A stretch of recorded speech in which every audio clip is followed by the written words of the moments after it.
शबरी अपने पूर्व जन्म में सतयुग के प्रतापी महाराजा मांधाता की पत्नी थी और अत्यंत ही रूपवती थी, जिस कारण महाराजा मांधाता उस पर प्राणपन से मोहित थे और एक पल के लिए भी रानी को अपनी आंखों से दूर करने की उसकी इच्छा न होती थी। राज दरबार में भी जब मांधाता बैठा होता तो उसके मन मस्तिष्क पर रानी का सुंदर रूप और यौवन छाया रहता था। उधर रानी की यह दशा थी कि बाल्यकाल से ही उसके अंदर भक्ति का बीज पड़ा हुआ था, क्योंकि उसके माता पिता भी भगवान के अनन्य भक्त थे। बाल्यकाल से ही रानी भगवान की पूजा आराधना बड़े प्रेम और श्रद्धा पूर्वक किया करती थी, जिससे यौवन में पदार्पण करते करते भक्ति के गुरु को वीडियो लाइक करना, सब्सक्राइब। मेरे सत्संग बहुत ध्यान से सुनना, बहुत ही इसमें ज्ञान की मैं बात आज आपको बताने वाला हूँ। वीडियो लाइक करना, सब्सक्राइब करना। संस्कार उसके हृदय में पूरी तरह दृढ़ हो गए थे, इसलिए विवाह के उपरांत भी उसके इस नियम में कोई अंतर न आया। यद्यपि देखा जाए तो राजा ने उसे भोग विलास के रस में डुबाने का भरसक प्रयत्न किया था, परंतु जिसने प्रभु प्रेम और प्रभु भक्ति के दिव्य रस का आनंद ले लिया हो, वह भला विषय रसों की ओर कहाँ आकर्षित हो सकता है। एक दिन की बात है, राजा मांधाता के मन में काम वासना ने बहुत ही जोर पकड़ा और वह उस वासना के अधीन रानी के महल में चला गया। रानी उस समय पूजा घर में भगवान की पूजा आराधना में लगी हुई थी। रानी के महल में जाने पर मांधाता को दासियों से पता चला कि रानी इस समय तो पूजा घर में है, परंतु उस समय मांधाता काम के इतने अधीन हो गया था कि वह अपनी विवेक शक्ति पूरी तरह खो चुका था, इसलिए वो सीधा पूजा गृह के अंदर चला गया। रानी उस समय आंखें मूंदे प्रभु का ध्यान कर रही थी। महाराजा मांधाता उसे इस हालत में देखकर एक पल तो झिझका, परंतु फिर बेकाबू होकर उसने रानी का हाथ पकड़ ही लिया और झटके से उसे उठाकर उसे अपने साथ चलने पर विवश किया। रानी ने उसे बहुत ही समझाया, परंतु मांधाता के मन मस्तिष्क पर तो क्योंकि उस समय विकार का भूत सवार था, इसलिए रानी की बातों का उस पर तनिक भी असर न हुआ। सत्य भी कहा गया है कि कामी नर अंधा सदा देखे ना दिन रात, भावे जो पर बोधिए समझे नाही बात।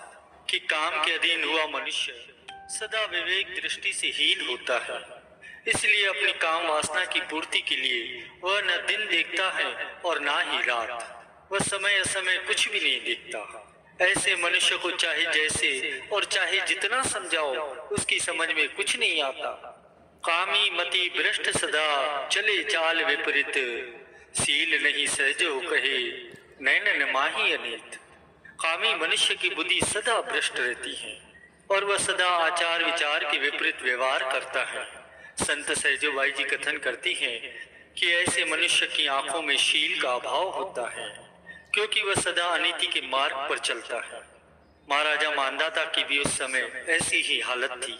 वह भी नीति अनीति, सदाचार कदाचार, समय असमय सब कुछ भूल गया था, क्योंकि विकार ने उस समय उसे बिल्कुल ही अंधा कर दिया था।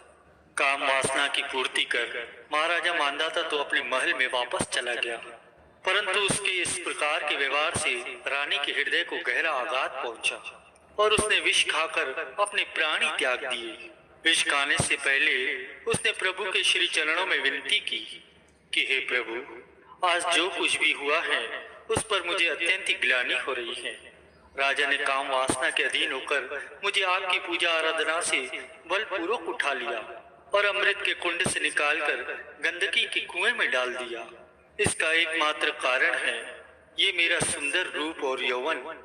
आज मेरे इस सुंदर रूप और यौवन के कारण ही राजा ने आपका निरादर किया। ऐसे रूप और यौवन से क्या लाभ जो आपकी भक्ति में बाधक बने। इसलिए मैं विष खाकर अपनी जीवन लीला समाप्त कर रही हूँ। आपके श्री चरणों में मेरी ये विनय है कि मेरा जो अगला जन्म हो उसमें मुझे इतना अधिक कुरूप बनाना कि कोई मेरी ओर देखना भी पसंद न करे, जिससे कि मैं निर्विघ्न आपकी भक्ति कर सकूं। बस यही मेरी अंतिम और एकमात्र अभिलाषा है। उसकी इसी अभिलाषा के अनुरूप ही त्रेता युग में उसका जन्म बीलों के एक कुल में हुआ। वह रूप रंग से अत्यंत ही काली और कुरूप थी, किंतु पूर्व जन्म के शुभ संस्कारों के फलस्वरूप उसमें बचपन से ही भजन भक्ति के संस्कार विद्यमान थे। यौवन अवस्था में पदार्पण करने पर उसका विवाह दूर गांव के एक बील युवक के साथ कर दिया गया। विवाह के उपरांत डोली लेकर जब बारात वापस जा रही थी तो दंडकारण्य में से उसका गुजरना हुआ। आप सबको ये विदित है कि बील लोग अरण्य, जिसे हम वन कहते हैं, ये वनों में ही निवास करते हैं। गर्मी का मौसम था, दोपहर का समय, सभी को बड़ी जोर की प्यास लग रही थी, इसलिए डोली रखकर सभी ने वहां पानी पिया। बील युवक जिसका शबरी के साथ विवाह हुआ, जब शबरी को वो पानी का लोटा पकड़ाने लगा तो देव योग से शबरी के मुख से घूंघट हट गया, जिससे कि बील युवक की नजर उसके चेहरे पर जा पड़ी। शबरी के चेहरे को देखकर वह हैरान रह गया, क्योंकि ऐसा भद्दा, काला और कुरूप चेहरा उसने जीवन में कभी न देखा था। उस बील युवक ने अपने माता पिता और अन्य संबंधियों से इस विषय में बात की। कुछ देर तक बारातियों में विचार विमर्श होता रहा। फिर डोली वहीं छोड़कर वे सभी लोग चुपचाप वहां से चले गए। बहुत देर तक जब डोली वहीं पड़ी रही तो शबरी को कुछ संदेह हुआ। उसने कौतूहलवश घूंघट हटाकर चारों ओर अपनी नजर दौड़ाई, परंतु बारातियों में से उसे कोई भी वहां नजर नहीं आया। चारों ओर सन्नाटा ही सन्नाटा था। वह समझ गई कि उसका पति उसका कुरूप चेहरा देखकर उसे यहीं छोड़ गया है।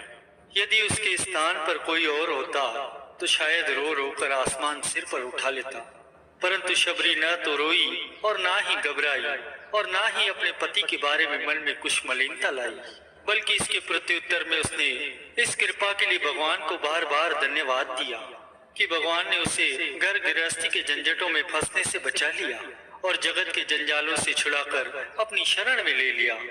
उसने उसी वन में रहकर अपना बाकी का जीवन भगवान के सिमरन और भजन में व्यतीत करने का निश्चय कर लिया।